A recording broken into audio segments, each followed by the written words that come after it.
Morena tēnā koutou katoa. Welcome everyone to Ashburton Art Gallery and Museum. My name's Louisa and I'm the Curator of Social History here at the museum. Thank you for joining us this morning to learn about the making of our newest exhibition, Operation Grapple, We Were There, a portrait exhibition by Denise Baynham. A largely unknown chapter in New Zealand history, Operation Grapple was the British nuclear testing program conducted in the Pacific from 1957 to 1958. As the portraits downstairs testify, it has left a sad and ongoing legacy for those that took part, their offspring and future generations to come.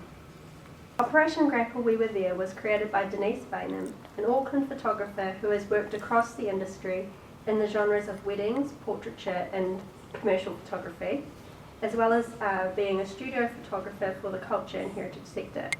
She is also a passionate teacher, tutoring photography for Auckland Zoo and UB colleges. Since her exhibition first opened at the New Zealand Navy Museum in 2020, it has been warmly embraced wherever it shows. So we are very fortunate to welcome the portraits and their creator, Denise, here to Whakatere, Ashburton. Please join me in welcoming Denise.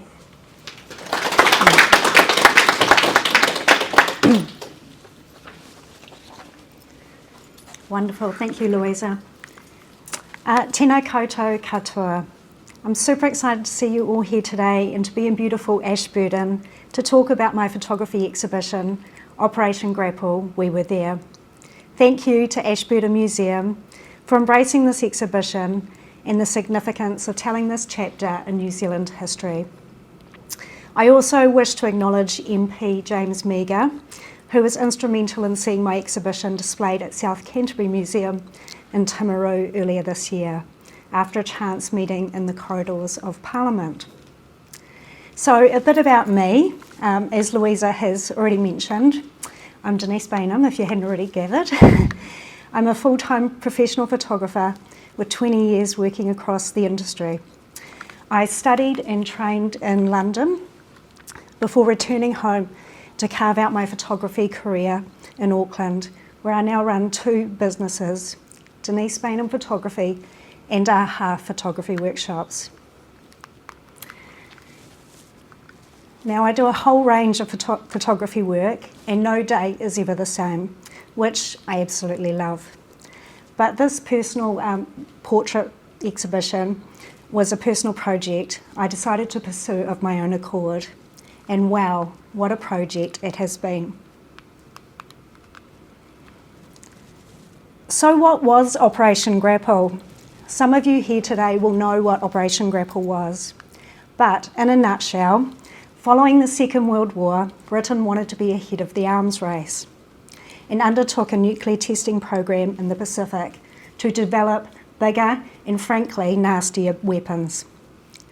This British nuclear testing program in the Pacific was given the military name Operation Grapple, and it was a series of 9 bomb tests that ran from 1957 to 1958.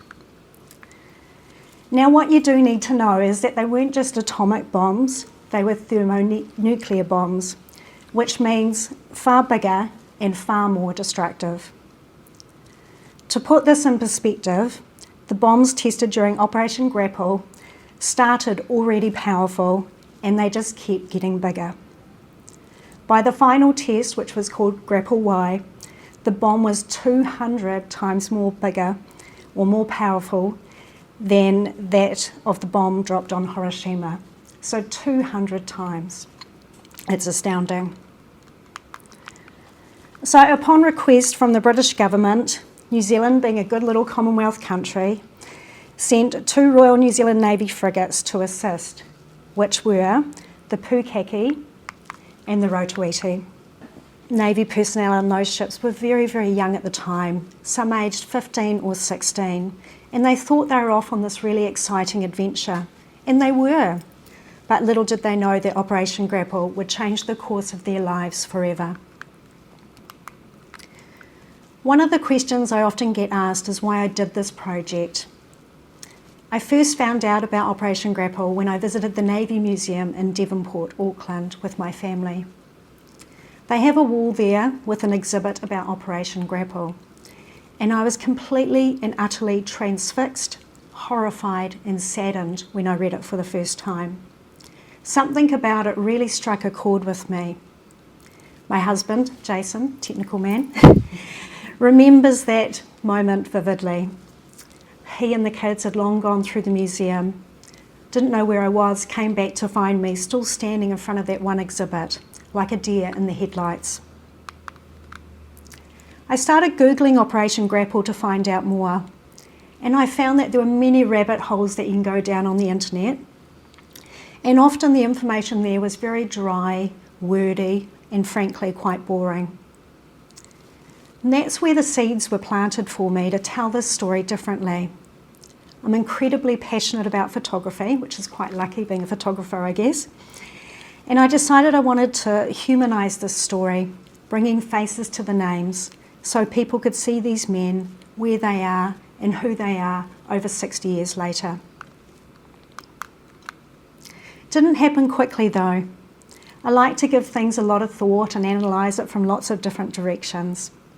So after much impassioned talks with friends over wines and dinners, it was time to stop talking and actually do something about it. I thought I'd kick myself if I didn't make it happen. So that's when the hard work began. I still established that Roy Sefton, who you saw in the film clip, and Roy is in the exhibition, he was the chairman of the NZNTVA, which is the New Zealand Nuclear Test Veteran Association, and the best person for me to contact. Roy, who dedicated his life to trying to get recompense and recognition for the veterans, sadly passed away in 2021. He was incredibly receptive of anything that would help bring Operation Grapple veterans recognition. However, tracking down the veterans so many years later was not easy, and easily the most challenging aspect of this project. The shipping list was 60 years out of date. A lot of the surviving veterans had gone into retirement homes or moved in with family or dispersed around the country with no forwarding addresses.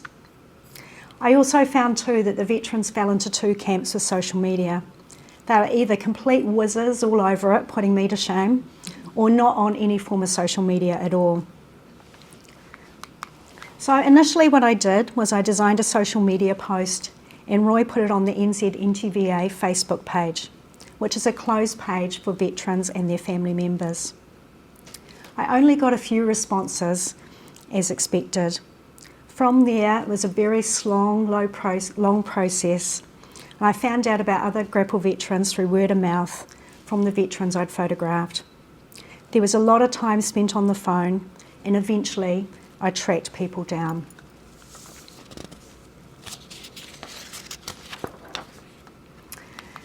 Now, before embarking on this project, I decided I needed some parameters for the look, the feel, and the approach. I wanted to photograph the veterans in their own homes, as I love seeing people in their own environments. It tells us much more about a person than seeing someone photographed on a plain studio background. I also think we're all intrinsically a bit nosy too and love seeing where people come from. I decided it was important for the veterans to wear their medals. That would create a unifying thread through the images. I also decided to interview each veteran when I photographed them, as I wanted their portraits to be accompanied by their own accounts of Operation Grapple. I love it personally when you go to an exhibition and you can see a portrait and you can read about a person as well. It gives you the whole experience. So with these parameters in place, I put together a proposal and approached the Navy Museum in Auckland. It seemed fitting that it should be displayed there, as that's where I'd read about it. Now, bear in mind at this stage, I hadn't actually taken any photos at all, but I had a vision and determination to make it happen. After taking it to their board, the Navy Museum said they'd be happy to host the exhibition when I'd completed my project, so no pressure. Now, before photographing a veteran, I spent time briefing them on what to expect.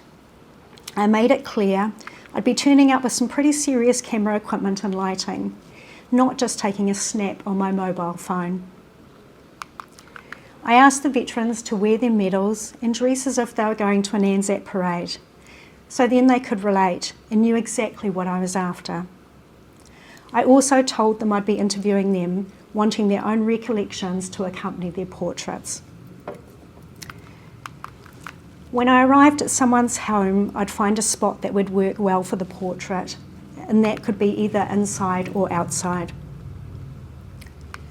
From a photographic point of view, I used the same lens and equipment for all portraits to keep it and give it a cohesive look.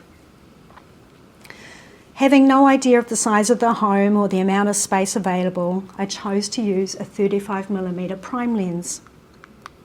So what that means in photography speak, it's wide-angled lens that enabled me to capture someone head to toe and also fit in some of their surroundings, because remember, we all love seeing that.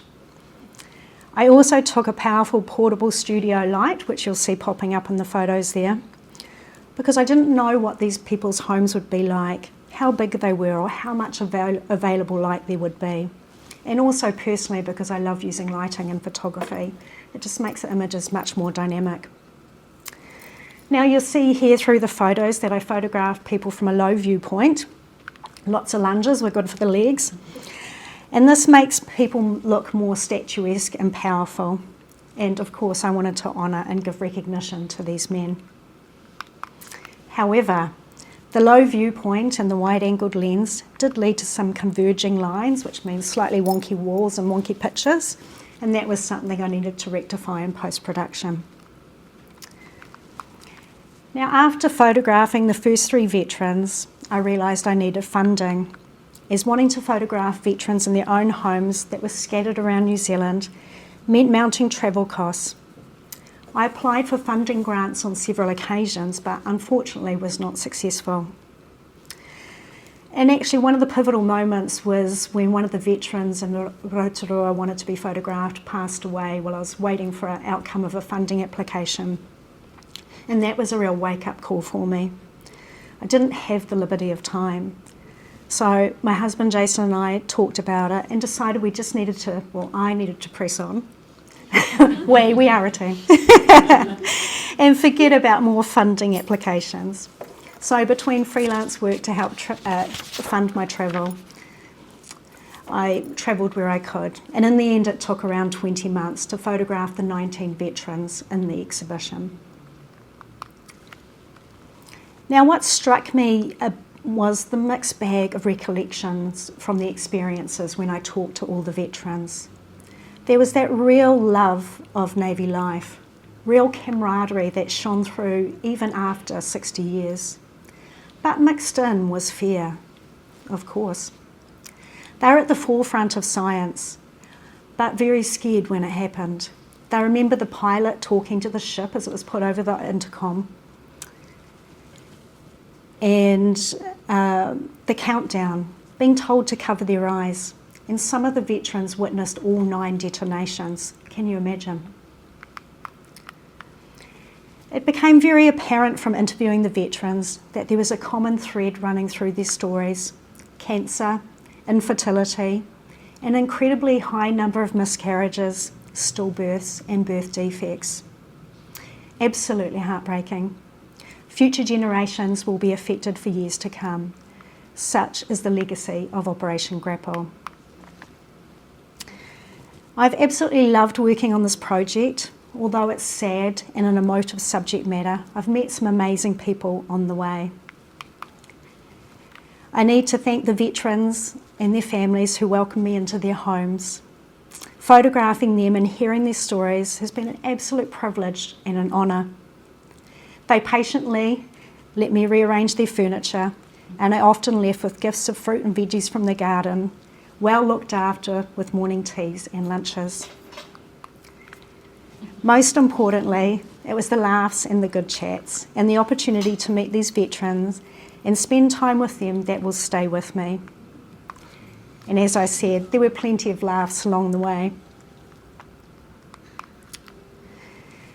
It certainly felt like there were more hurdles than a hurdle race on this project. And there were many times I could have thrown in the towel.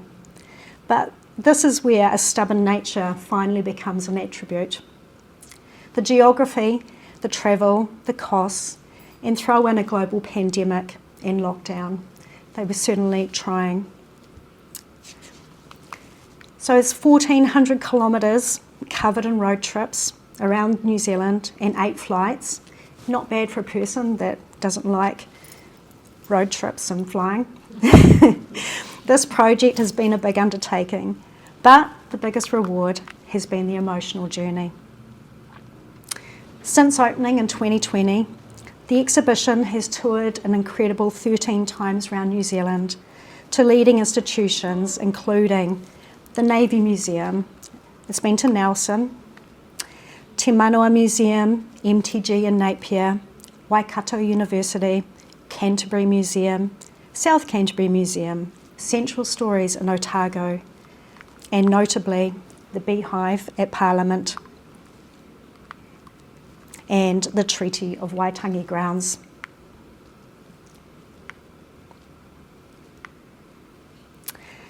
Described as quietly powerful, this exhibition seems to strike a chord wherever it goes. Now I wish to acknowledge all the veterans that have passed since this exhibition first opened. Sadly, if you've been down and seen the exhibition, the poppies above the portraits that mark those that have passed away or crossed the bar in Navy speak has grown. And yes, you could say that's life, but many of the Operation Grapple veterans passed away well before their time. For all the veterans, it's sad that these men never got the recognition that they deserve.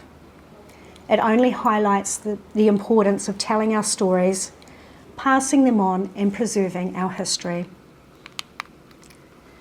When this exhibition first started touring the country, I was far too polite.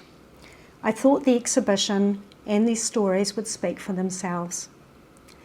But thousands of people around New Zealand have now seen the exhibition since it first opened in 2020, and time again I've had visitors reach out to say they were shocked and incredulous that they didn't know this chapter of our New Zealand history existed. In 2005, Dr. Al Rowland of Massey University, who was possibly one of the nicest gentlemen you could ever meet, conducted a government-funded study on Operation Grapple veterans that identified genetic abnormalities and received international scientific recognition. Dr. Rowland even received an ONZM for his research. Yet, this gold standard genetic study has never been officially recognised by our government. The NZNTVA, or the New Zealand Nuclear Test Veterans Association, continues to seek acceptance of this irrefutable scientific evidence. They seek an apology from the New Zealand government, not compensation, just recognition in the same manner as Vietnam veterans who received an apology for Agent Orange exposure. To reiterate, they have not asked for money. They've said it's not about the money, but sadly this has not been forthcoming. It's incredulous to think that this exhibition was on display at the Beehive at New Zealand Parliament last year. It was described as one of their most significant exhibitions, yet still no action. The NZNTVA is currently still awaiting to hear if they will get a hearing with the Health Select Committee. I have been very fortunate to work on a huge variety of projects in my career, but this is definitely the one that I'm most proud of. Not just as a photographer, but as a New Zealander who believes these men's sacrifices and suffering deserves recognition. Their stories deserve to be told, they deserve to be heard, and they deserve an apology, lest we forget. Thank you.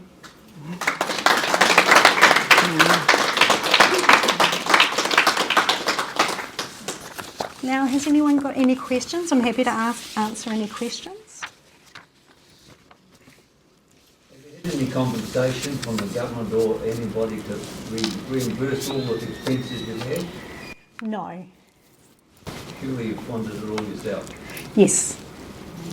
Yeah, and this was an important story to tell, and no regrets. Do you think you'll make a book out of your exhibition? Yes, I actually got asked this several times last night at the opening, and I would love to. I did apply for funding from Copyright New Zealand last year because it's had a successful exhibition history. All the material is already ready to go, so I thought I'd have quite a strong case, but sadly no. I will keep trying. Like I said, stubbornness is my attribute, but and also sadly on that occasion too, Copyright New Zealand had a glitch in their system and they sent out to everybody, telling everybody they'd got funding, and then about an hour later we all got an email saying they'd made a mistake, so. But I will keep trying because it would be lovely to have all the portraits encapsulated in a book. Oh yes, and Jerry Wright on the left there, one of the veterans, he is a prolific writer. If you've read his story downstairs, he has written many, many books. He was at Operation Grapple, also at Mururoa in the Navy for many, many years, and has written a book about Operation Grapple as well, called Operation Grapple. We were there, and I kindly asked Jerry when I was doing this project, casting around for exhibition titles, if I could borrow that title as well, which he was very happy for me to do. So, yes. Have you heard from the British government at all? No. Roy Sefton and the veterans for many years have been trying to get recognition from the British government. That is the issue because it was a British military operation. Any recognition, compensation, anything along those lines needs to come from the British government. The New Zealand government has been able to sidestep it because it wasn't their military operation. Roy and a number of the veterans have been backwards and forwards to the UK over the years to court cases, etc., but with no success. I was just going to ask, how widespread was the radiation fallout? Did it reach some of the islands around here or New Zealand? I couldn't tell you the exact answer to that. I know that there was definite damage to the islands, and there were people living on those islands that were affected as well. And I remember some of the veterans telling me that some of the inhabitants of the islands, they would be fishing and in the water at the time, and they'd have peeling skin and stuff from the radiation blasts. Also, Hank Cowan, Linda's daughter, is here today, one of the veterans. I remember him telling me that he'd been back with his wife on cruises around Kiribati and Christmas Island, and the wildlife and I remember all the incredible sea life and the birds and the manta rays. When he went back many, many years later with his wife Carol, that all of that had been gone. Everything had been decimated. So, yeah. Denise, and talking to obviously the veterans, did you have an opportunity to talk to family members or their partners and gain more insight on who these men kind of are, but from a different perspective? Yes, definitely. Families and partners, and sometimes I was dealing with the children. It's been incredible for me to get to know all these people so well. But and one story always sticks with me, and Linda, I've told your mum this, that when I was photographing Hank in his backyard, the neighbour kept popping his head over the fence, shouting out, "You'll never meet a more beautiful gentleman than Hank," and keep shouting out words of encouragement. And so pretty incredible. Yeah, and some of the veterans went on to have long distinguished Navy careers and rose very high up into the ranks, and were responsible for training a lot of the Navy people coming through following them, but a lot of them did their 8 years, which is what they sign up for, and then they left and went on to do other things. So it was a real mixture of people that were in the Navy for those 8 years, and then other people that were in it for a lifetime, basically. Did none of them get any compensation at all? No. No, last year, was it last year? I've lost track of time. They received a medal. But, you know, where they stand right now is that they would love, first of all, to have the scientific study accepted. You know, the scientific study was seen to be absolutely gold standard, watertight, you know, recognised worldwide. And like I said, Dr. Al Rowland got an ONZM, which he himself has said he's actually a bit embarrassed about, because he got an ONZM for doing this study and yet the veterans have not been recognised. So first of all, they'd like the study to be accepted. Now that study showed that their DNA had been fundamentally altered, and worse than that of Chernobyl cleanup workers, which, you know, is incredible. So acceptance of the study, and then they'd love an apology. You know, over the years there has been talk about compensation, but now they're at the point where they just really want a memorandum of understanding, which is an apology, like the Vietnam veterans got for Agent Orange. The medal they got was issued from the British government last year. So, yes, in some ways that's their form of apology, isn't it? Yeah.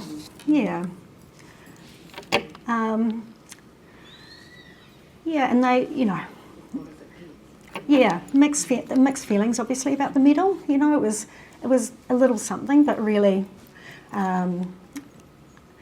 they are wanting an apology for being put in harm's way, because obviously it doesn't just affect them; it affects their families and generations to come.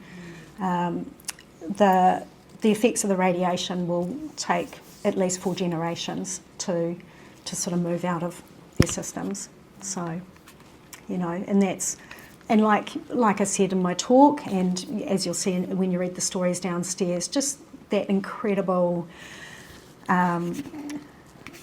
thread running through all the stories of the stillbirths, the cancers, the miscarriages, infertility, birth defects. You know, it was incredible. And also, after Grapple, a lot of them had done, you know, left the Navy, went on to do other jobs, other careers. Like I said, some of them stayed in the Navy.